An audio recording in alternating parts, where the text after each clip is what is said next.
Good morning. This is Stephen Haylestrom. Program is Let's Talk Housing, and this is on 92.7 FM in Peterborough, brought to you by Trent Radio, community radio, at its best, I might say, and thanks to them again for hosting this program, putting it out there. As well, this program is available as a podcast. You can find it on basically all your podcast apps, and it's Let's Talk Housing with Stephen Haylestrom. And today we're going to continue with some excerpts from my visit to the Northumberland Housing Forum that was put on a couple of weeks ago now. Last week we had a great history lesson on the history of housing. Really pleased to have participated in this event and to be able to bring this out to the wider audience for the people who were not able to attend. The information was fantastic, and we can all learn something from it. And now we're going to hear from one of the other guests from the forum, Monica Turner, but I'm going to let her be introduced by the person, by the MC at the forum. And he will give you all the details, and then we'll hear from Monica. And also, I am going to try to include somehow or another the report that she talks about in here as a PDF. I know I can do it with the podcast, but if there's a way for me to include it is somehow connected to the broadcast, I will do that. I'll check with the people at 92.7 and see if there's a way that I can do that. Okay, thank you, and here we go. One other thing that I really want to add in before we listen to Monica is, please, if you fast forward to 13 minutes beyond when her introduction starts, you'll hear her talk about one of the most important things is the statistic from Statistics Canada. The average housing cost between 2015 and 2020 increased by 60%. Average housing, cost for housing, ownership, rental, etc., all combined, according to Stats Canada, an increase between 2015 and 2020 of 60%, whereas gross incomes, meaning income before taxes, increased over the same period by only 6%. That means that housing costs increased 10 times more than income.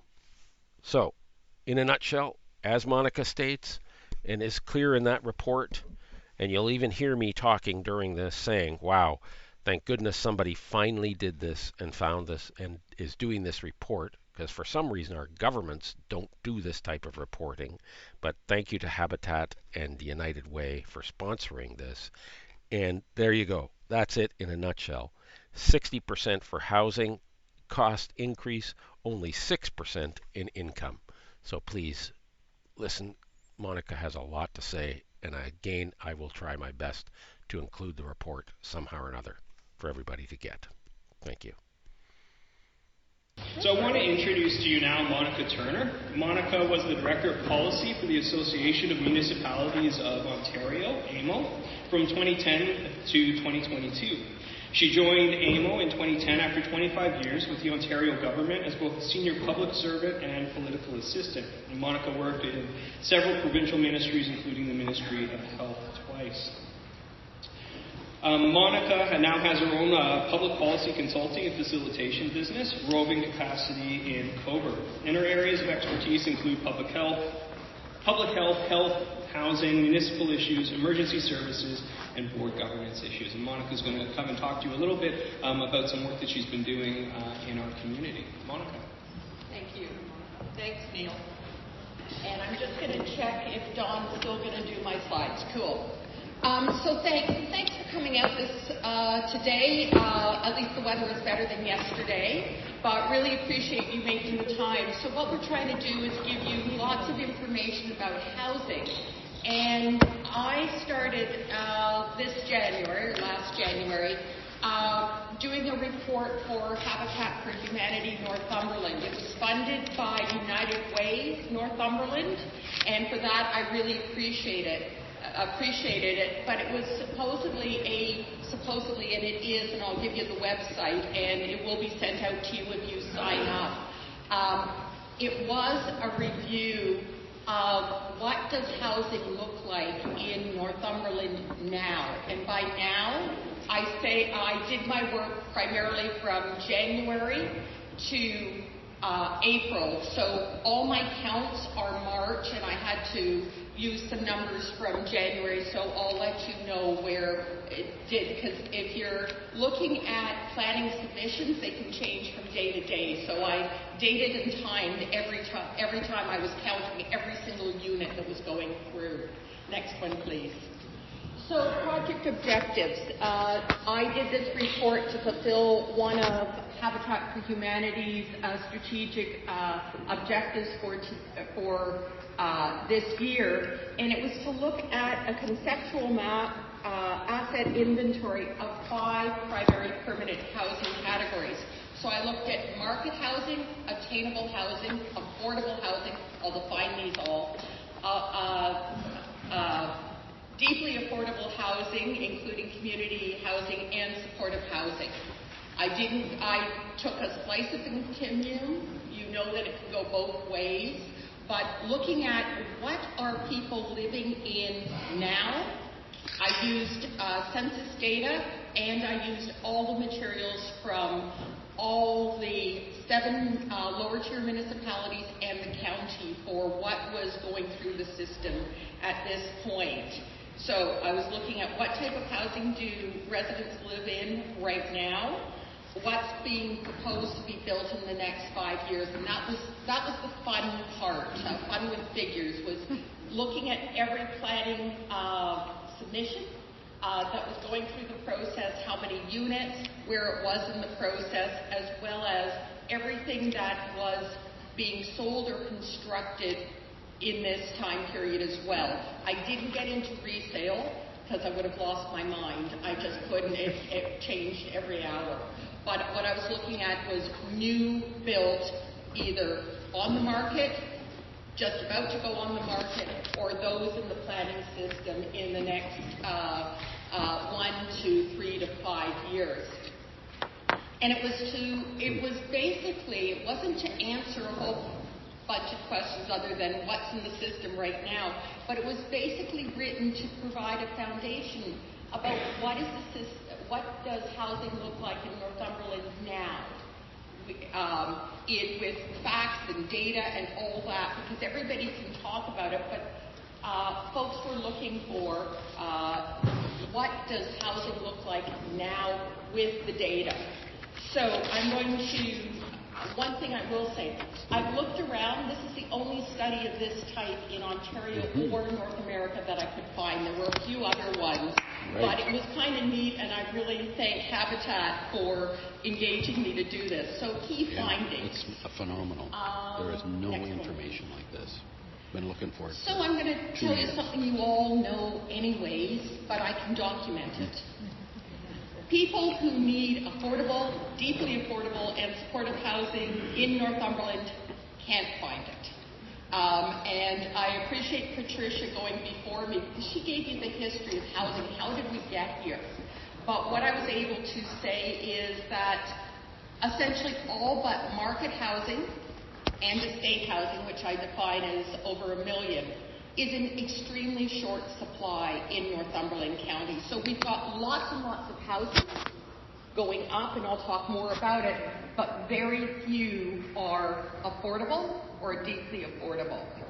And one thing, you know this from your kids, you know this from your parents, there's not enough affordable housing being built or in the planning stages to meet the workforce needs of Northumberland. We have people who are commuting in to Northumberland daily to work at our manufacturings, to build the houses, but there's no place for them to actually live. And we heard this from employers, from the manufacturers and such. There's even, and folks probably know this, there's a bus going between a manufacturer in Coburg and Brampton every day down the 401 because they work there, and then they have to go home because there's no place to work. There's lots of stories in there. It's all in my report, so I'm just giving you the very quick Coles notes if you remember what Coles are. Anyway, some of you do, thank you. So many seniors, youth returning to the county, and I heard a lot. I did this by interviewing people, and I heard from people that kids couldn't come back from university, from college, and such. They couldn't find a home. So a lot of people were coming back to live with their family, which they really didn't like to do in their 20s and 30s. But that's where it was the safe place to go. And one of the things, this is the fourth point, the status quo isn't working right now if we're looking for the average person in Northumberland. There is no housing for them, and I'll get down to that as well. And it goes back to how do we want the county to grow? How do we want it to thrive? If we do, it needs housing that people at whatever income can afford. So key numbers, because everybody loves stats, right? And we can talk about this. All my stats are referenced, mostly from the census that was done in 2020, but was put out in 2021. By the way, if you sign up, you'll get my presentation. You'll also get the link to my report. We're also asking you to sign up because we don't want to be accused of spamming you. So it's spam legislation why we're getting you to sign up. So, key numbers. So I counted, and my husband will swear I counted a few too many times, about 5,000 housing units for both for-profit and non-profit are being in the process of the planning system as of spring of this year. Now, that's a lot in the process, and I compare it in Northumberland has been building a lot of units. The work is being done. The planning department's overwhelmed. But if you look at 5,000 units currently in the planning system, and when I say currently, that was March. But in 2021, there were 717 units built, and in 2022, there were 510. Now, we can talk about shortage of workers. We can talk about supply chain issues. There's a lot of items we can talk about. But it's a very ambitious number of applications going in. The planners are doing everything they can to put them through. But it's very ambitious. But when you actually look at what's being built, and I did, 85% of the houses being in the planning system are at market or above. And I did market. I had to benchmark it in January of this year, and it was 702. Now, it's gone up, down, and sideways, and a number of you are in real estate, and you will tell me that it's been a roller coaster. But that's the benchmark, and it's again, what's coming through the system and what is being new builds coming through. And one of the these are people moving again, I can from explain. Toronto, So how did I get and what was never market, what was attainable, what was affordable? I used I won't say the best, I'll say the only available information on what those definitions are. Market is market, and that's you get from the federal government, the Canadian Mortgage and Housing Corporation. I always get acronyms wrong, I'm sorry, I'm dyslexic. But you get that number of what the market number is, even though you get the flyers from real estate folks telling you what it is. It's usually around there, but there's the federal number. But the province in November of 2022, in their Development Charges Act, said, we're going to define affordable, we're going to define attainable.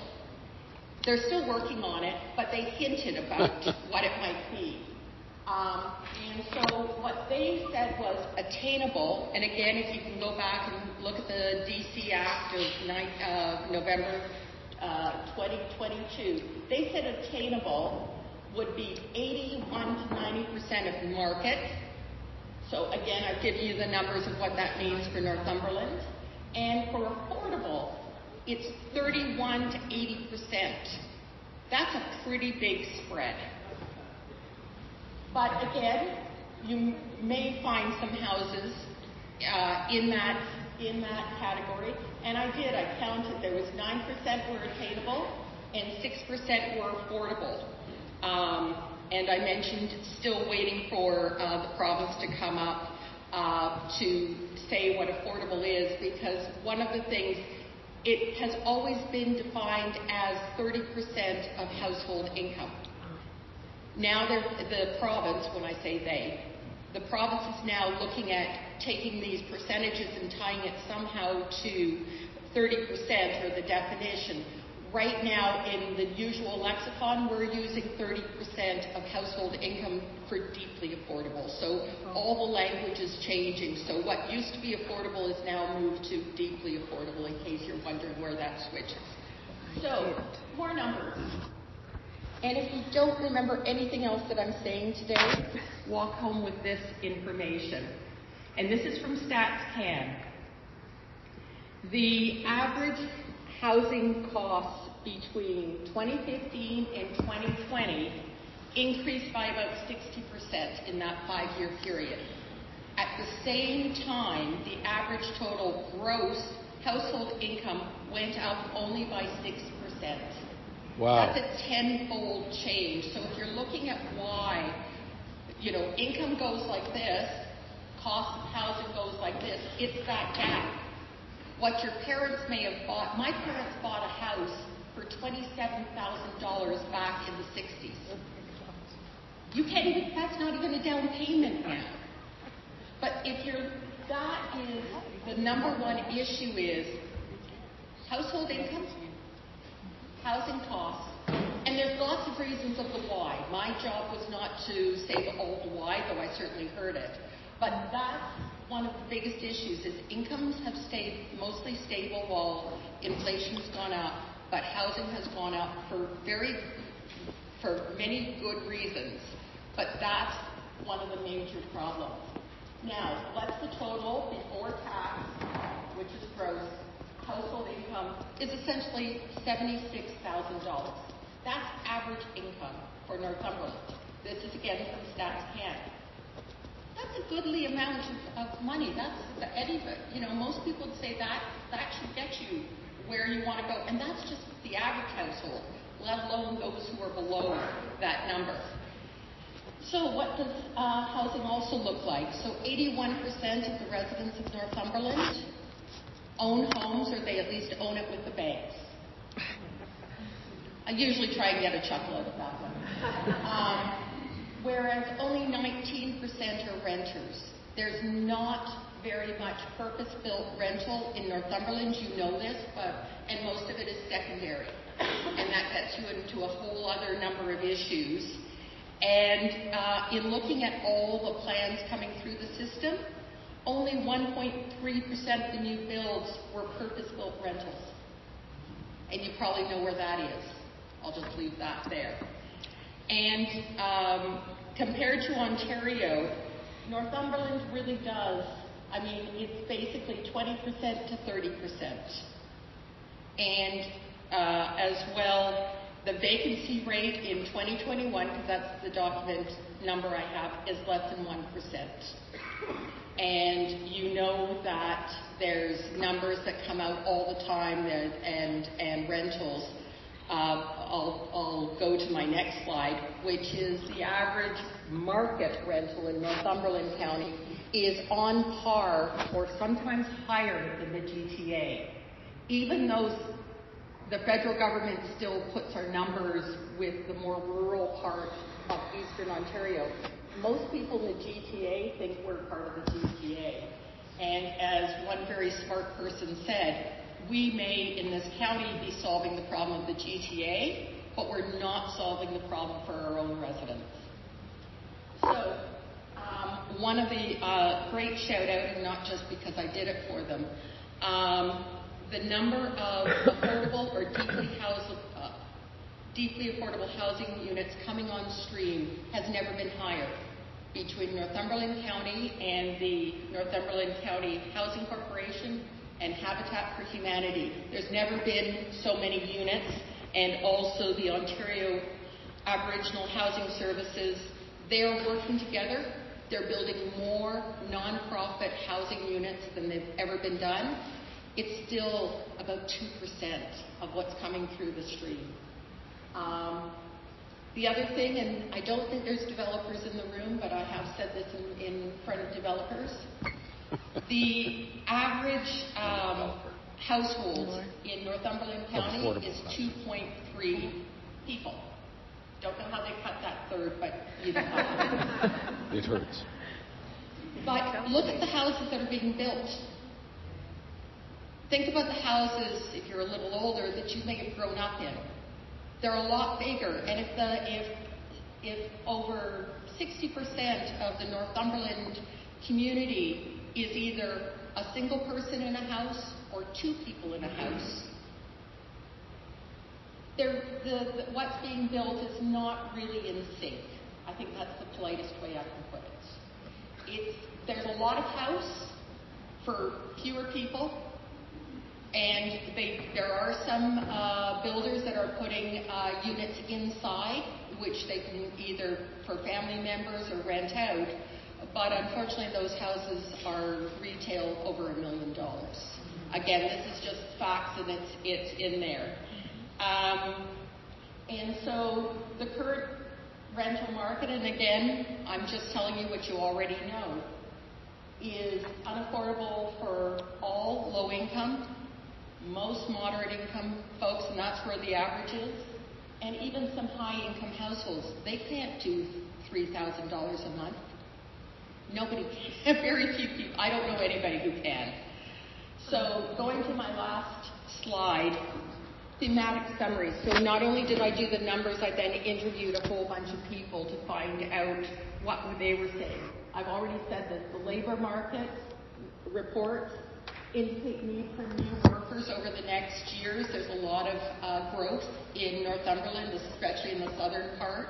Again, they need workers, particularly general laborers, skilled labor, healthcare, and early years. We know that we have not enough people in our early years. We know we don't have enough healthcare professionals.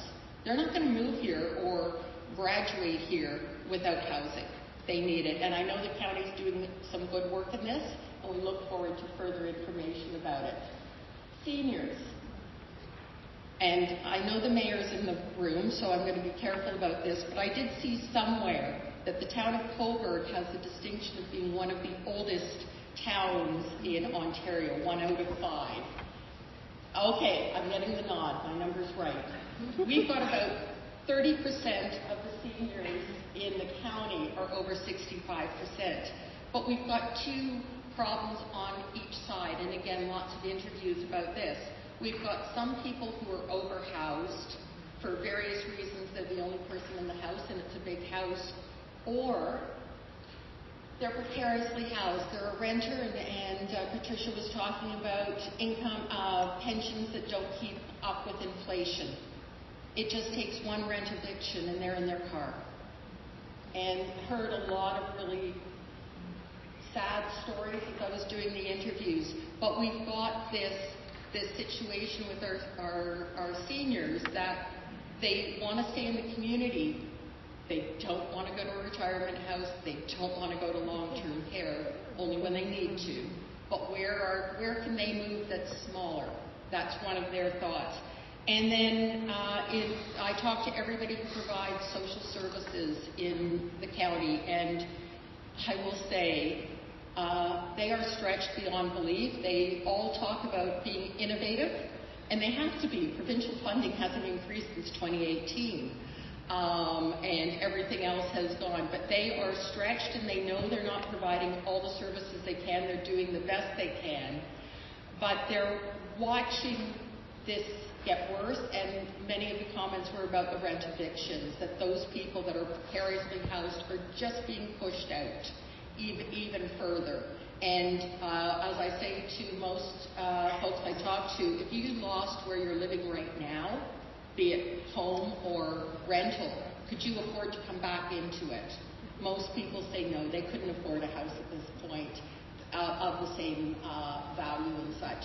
But I will leave it there. I will be happy, I don't know where Neil is, right there. Happy to answer any questions if there's time before I introduce Rebecca. Thank you for the compliment, great information, fast. Now what do we do and fast? And I guess one of the things, what are the solutions? And I know there's lots of people working on solutions right now. One of the biggest issues that we're hearing about, and what I know Habitat's working on, and the county and everybody else, is increasing the diversity of our communities. There is opportunity. Again, this could be, and I always say this wrong, an auxiliary dwelling unit in your backyard for a rental or your family. There are different ways to do things, but everybody staying in their own swim lane isn't working right now.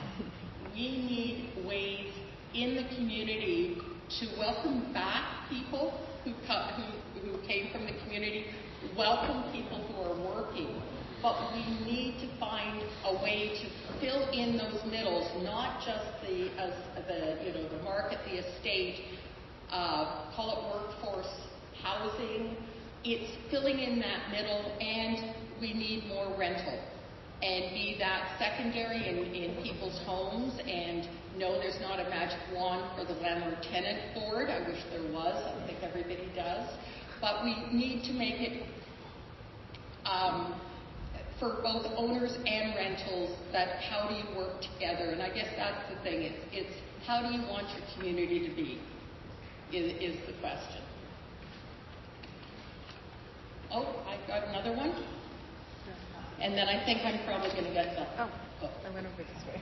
But I'll read the question. I recall that in the 50s, a house price could be measured by the number of years the single breadwinner gross salary would take to buy the home.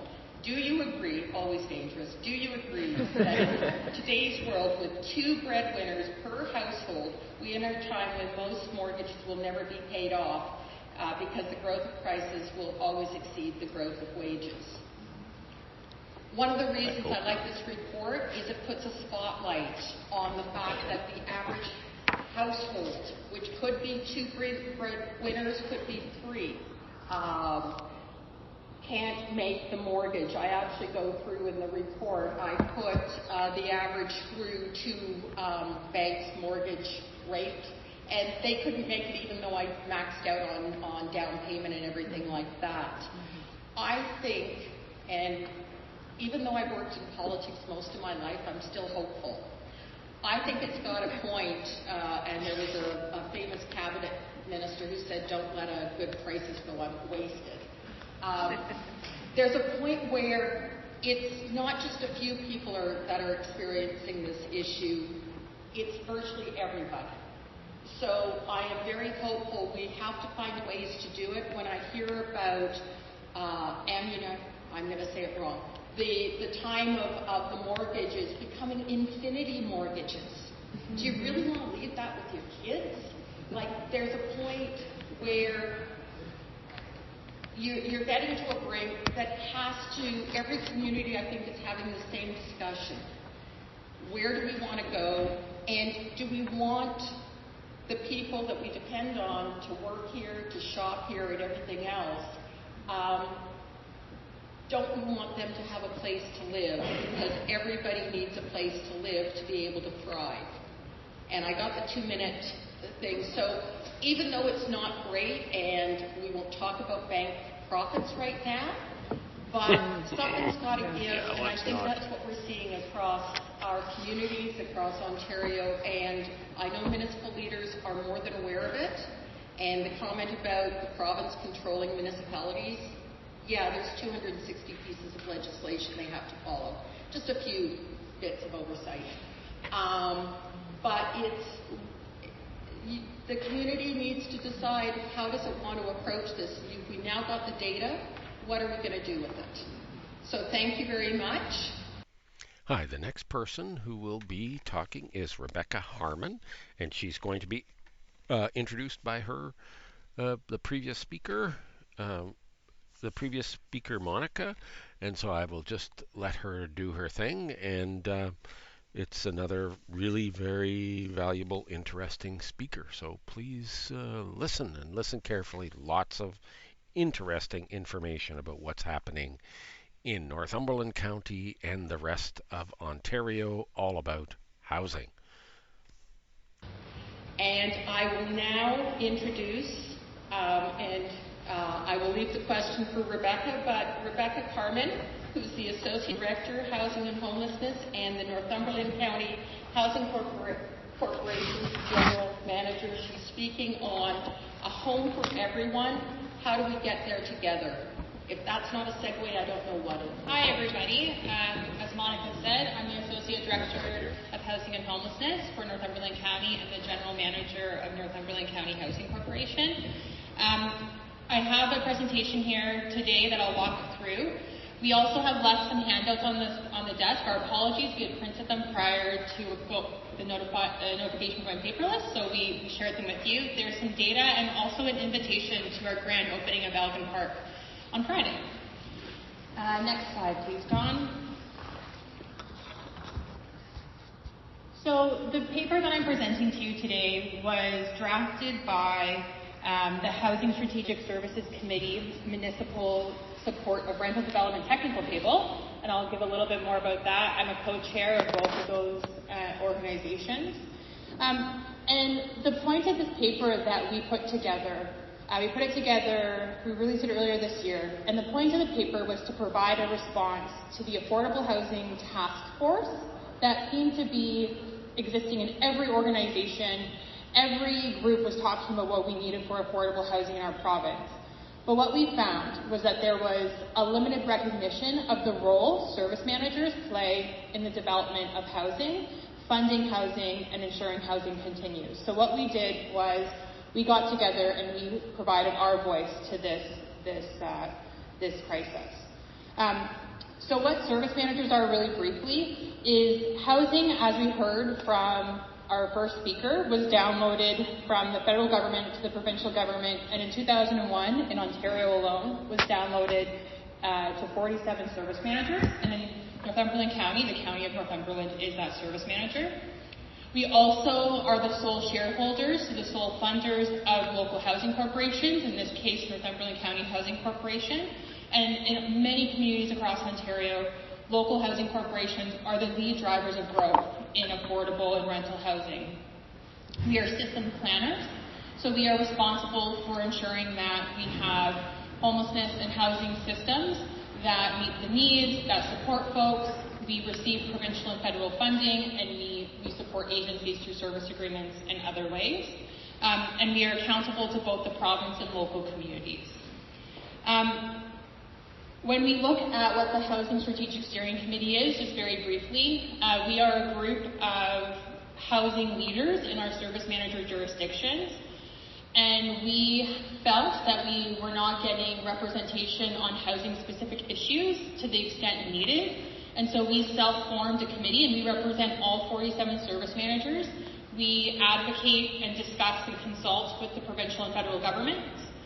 We advise organizations like the Association of Municipalities of Ontario, the Ontario Municipal Social Services Association, and we provide them with insight and input into what we need to support and improve housing systems across the province. We also created a technical table that I chaired where we had about 15 different service managers come in, and we worked on this paper together. You can find the paper on our website, and we'll make sure Don has it to send it out afterwards as well. And we surveyed our service managers to provide some input into the data. So it's a really great paper that explains the role of service managers and what is being done across Ontario. Next slide, please. So when we look at provincial housing numbers, what we can see is that across the province there are 47 service managers. We currently have more than $1.77 billion in local funding. So that's really important that the funding for these programs is coming from our local tax base. We manage more than 260,000 community and affordable housing units. We have more than $40 billion in combined asset. We support and fund more than 1,500 local nonprofits and cooperative housing providers. We house more than 680,000 Ontarians. But we all know more is needed. The housing crisis continues across the province. And we see that in every jurisdiction demonstrated by a lack of affordability, limited stock, and poor conditions of units. Here in Northumberland, our local context is we currently have over 1,000 households on a wait list for our renter to income housing. That has grown substantially over the last 10 years. In the last 10 years, it's grown by more than 300%. Last year alone, we added 319 households to our wait list. Again, and some of these stats are on the infographic that you have at your table as well. At any given time, we have approximately 75 folks who are unhoused in our community, and that is representative by the number of people on our by name list. So those are folks who have consented to be part of the by name list and work with agencies collaborating together to support finding housing solutions. So there may be folks that are not captured in that number. We have had 1% rental vacancy for years here in Northumberland County. We have 9% of our households would be considered low income. 18% of all residents pay over 30% of income in housing, so that's that affordable definition. 19% of our community rents versus own, as Monica indicated, and we had 11% of people are food insecure. This is some of the data from the newest census that I'm sharing. When we think about what service managers actually do to create housing, when we worked with our technical table, the way it was really described was that we are boots on the ground. We are actively addressing the housing crisis across the province through development efforts and or incentives to third-party developers. When a developer is looking to build housing in our community, they're often calling us to navigate what programs and supports might be available. Nearly half of our responding service managers have had to grow internal capacity and shift staffing roles to support rental housing development, and Northumberland is no different in that case. We have consistently, since at least 2014, been the primary funder of housing-specific programs across the province. And we had participating service managers submit various housing projects that they're working on, and so we received 48 different projects that service managers were working on, which represented about $820 million worth of capital investments. And what we found was service manager funded contributions represented 48% of all new development funding throughout those projects. We also recognized that in some of those projects, service manager contributions actually reached upwards of 80%. And we also recognize that in the vast majority of projects, about 85% of projects, service managers were funding those projects, yet only 44% of those same projects received provincial-only funding. So the service managers and local governments are contributing to the funding of housing. We also saw that the majority of service managers, about 75%, indicated that they were currently working on a new housing project. When we looked at the barriers and limitations for us in developing housing, the specific barriers that were often identified was the amount of funding made available by upper levels of government, followed by the required timelines of those funding costs, a lack of operating funding to support ongoing costs. So where there is funding, it's for capital construction, it's not for operating, programmatic challenges, and availability of land. In the service managers who responded, we had about 25 service managers respond.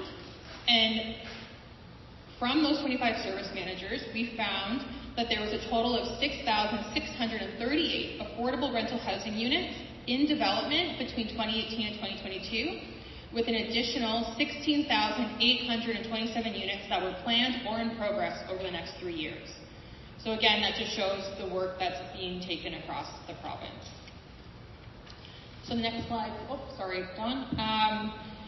So this is a slide that we developed. The next couple of slides look at funding, the funding snapshot from a Northumberland perspective.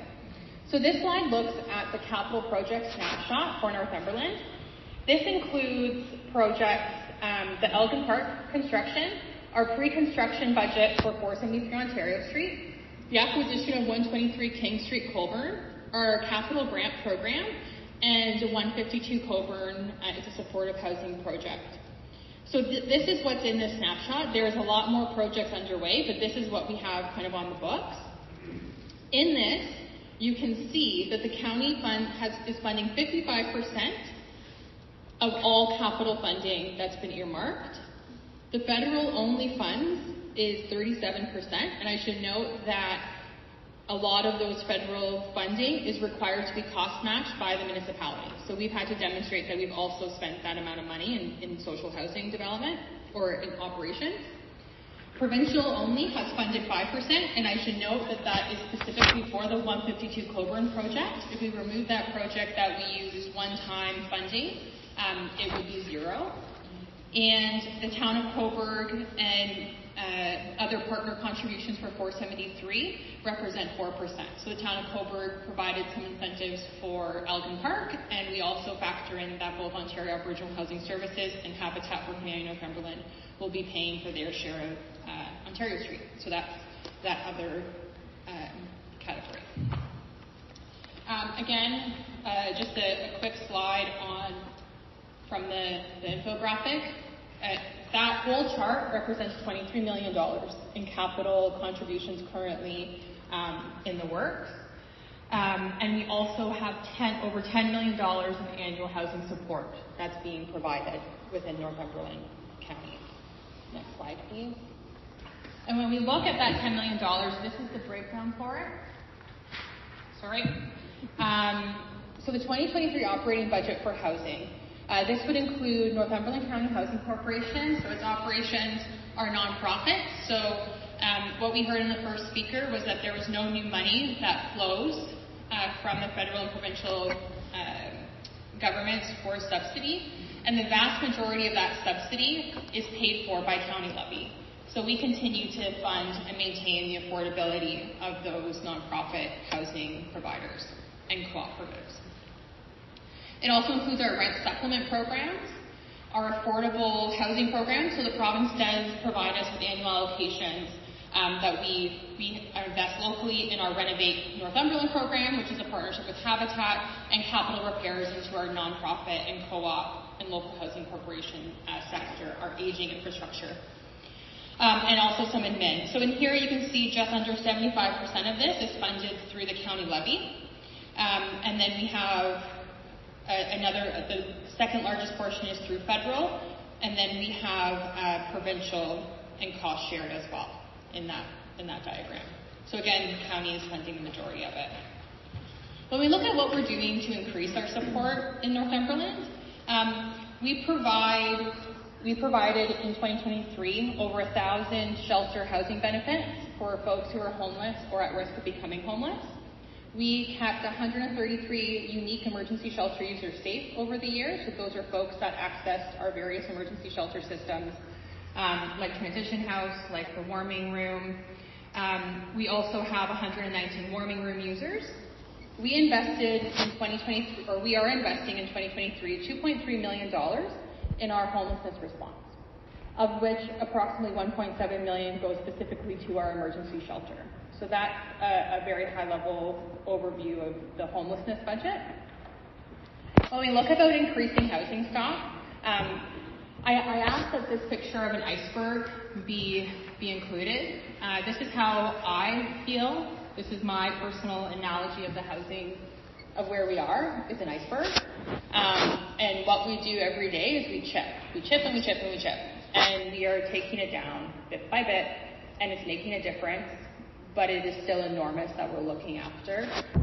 The other thing I like about this graphic is that there's also an under the water element to it, and so you could look at that through the factors that maybe lead to the housing shortage and housing crisis, the complication of housing and what it all means. So that's a bit of a tangent, but that's why we've used the iceberg.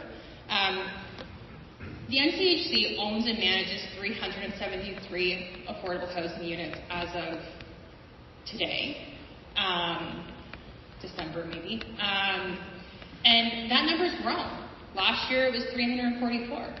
So we have added, in this year alone, we've added stock to our housing stock. 48 new affordable housing units in 2023. We are building 45 new housing units currently. There are 45 new units under development. That's phase 2 of Elephant Park and our Ontario Street project. And we are also pursuing actively with the county 5 new properties for growth. So we are not stopping at where we are. We are going and we are moving and we are growing. Next slide, Dawn. So I'm going back to now the paper. So these are recommendations that the paper recommended to the federal and provincial funding. The paper itself made 31 recommendations, and we broke these recommendations down into 3 areas. The first was funding, the second was program and process improvement, and our third was around education and awareness. So what we need from a funding perspective from upper levels of government. We need ongoing operational funding to support newly constructed housing. This is particularly true for supportive housing units. We know we need supportive housing units. We know we need transitional housing units, but supportive housing falls under the provincial jurisdiction, funded specifically by the Ministry of Health, the Ministry of Community Social Services. We can build, we can operate, we can be a landlord, but we need those other funding sources to come to the table to help us ongoing operating and ensure people have the supports they need to be able to be successful in their housing journey. We need equitable access to all funding sources.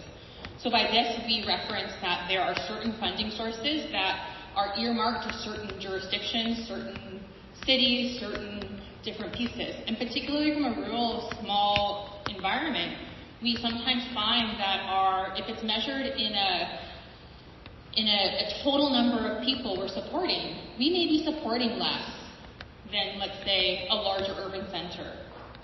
But percentage-wise and impact-wise, it is the same, if not more.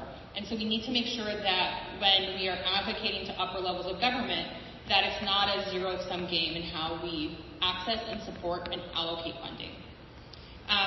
We are looking for both the federal and provincial governments to be active partners in all affordable housing initiatives. And by that, we mean a third. The service managers at municipal level should be paying a third. The provincial should be paying a third, and the federal government should be paying a third. You can see from our charts a few slides ago, that's not the case, and what we could do with that joint investment and partnership and funding and building these things. We also need to look at reevaluating the national housing strategy funding, decreasing our cost. What we've seen is these cost share programs that have been around for years have slowly been decreasing. What we've seen is that since 2016-2017, there's been an annual decrease. But it's not being talked about as an annual decrease because it's new funding every year. But it's less new funding every year. And we use this funding to support things like new rental construction. We use this funding to support our nonprofit and co-op and local housing corporation, which has, unfunded capital liabilities in, $50 million worth.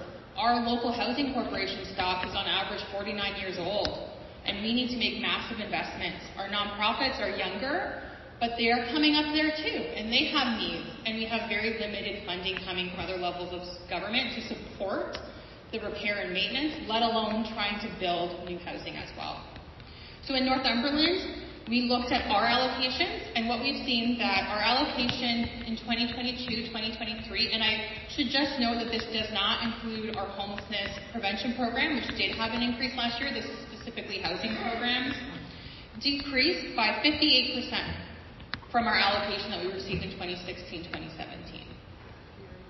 And if we remove the Canada-Ontario Community Housing Initiative funding, or COCHI, and the reason we might remove that from this allocation is that it's cost shared with the municipality and not with provincial funding.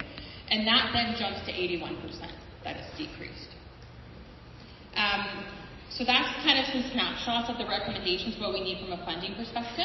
From a program and process improvement, we need multi-year allocations to be committed to in advance before fiscal year begins. I think this year we got our allocation August. Yeah, people are nodding, I can't remember. August? Well, the fiscal started in April for the provincial government. That's an entire construction season we've missed. And that's challenging when we have to commit and spend the money by the time their fiscal year ends. We are advocating for a consideration of interest-free loans for local housing corporations, municipalities, large housing providers who commit to multiple developments of affordable housing. The impact of increasing interest rates has really challenged the development of affordable housing. That's really made our projects harder to fund and will limit the amount of housing we're able to build. We need our shelter rates for social assistance to go up. People cannot afford to live on what they are getting on Ontario Works, Ontario Disability Support Program. And from a housing perspective, a public and community housing perspective, we need the rent scales and utility scales to be reconsidered. And so what a rent scale is that if an individual on Ontario Works lives in social housing, the social housing landlord only gets about $85 of their shelter portion, but they're entitled to just around $400, a little bit less. If they were in a private market, they'd be able to put all of that money to their rental. They don't get to keep that money if they're in social housing. The province keeps that money.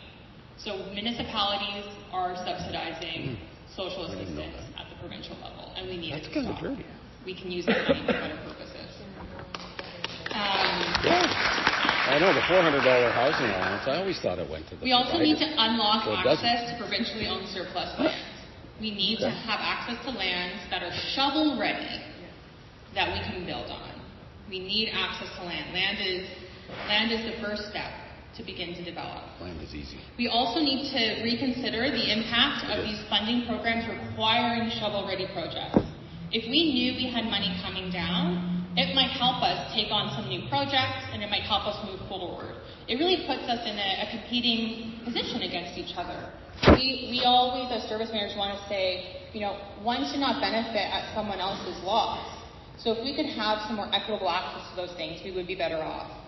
We also are advocating for a trilateral housing table with service manager representation. And so what that means is that the provincial and federal governments talk about housing or other programs, but we're the main funders, so we should be there too. We should have a voice. We should be engaged and consulted, and we should be a part of those tables, particularly in Ontario. Next slide. From an education and awareness role, we had some recommendations here. And one of the recommendations was acknowledge the role in funding service managers and municipalities in funding announcements.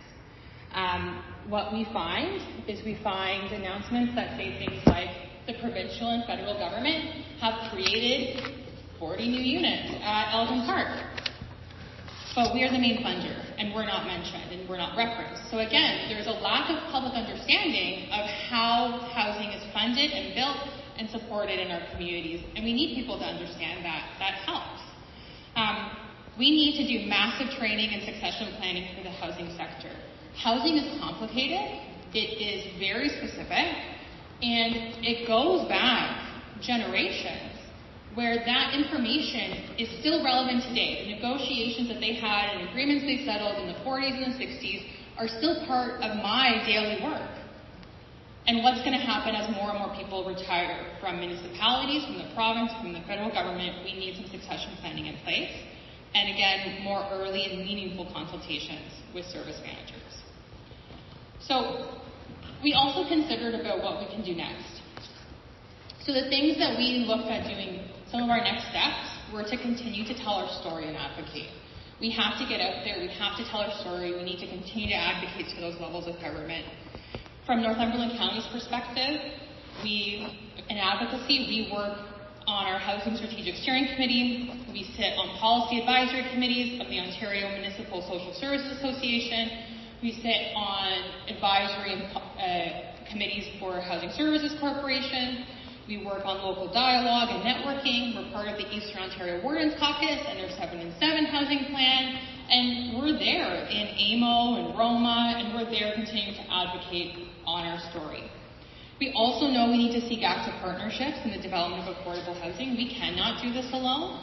And so a really great example of that is our 473 Ontario Street project, which is a partnership with Ontario Aboriginal Housing Services, the NCHC, the county, and Habitat for Humanity Northumberland, where we are co-designing, co-financing, and co-owning 62 units of housing that's based in reconciliation.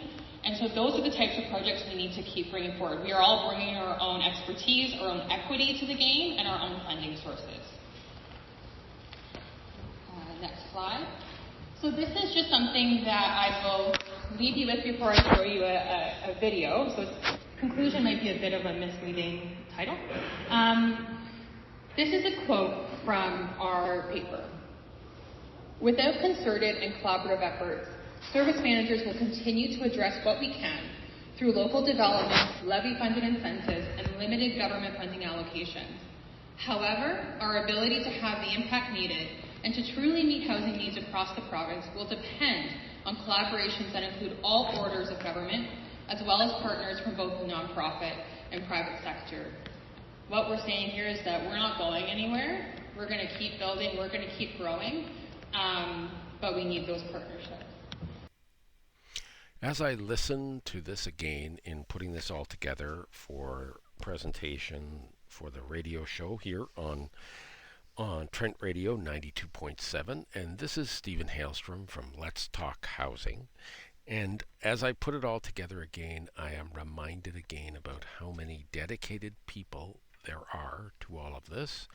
And at the end of all of this presentation, one of the things that was discussed was how when a new development is put in that specifically, or often when a new development that is presented that is affordable or for underhoused or transitional, that there ends up being a fair bit of disruption caused by local people based on NIMBYism, or not in my backyard, or just the fact that they feel that it will, often it's quoted, it will lower the property values, or any of these combination of different things always seem to be an issue.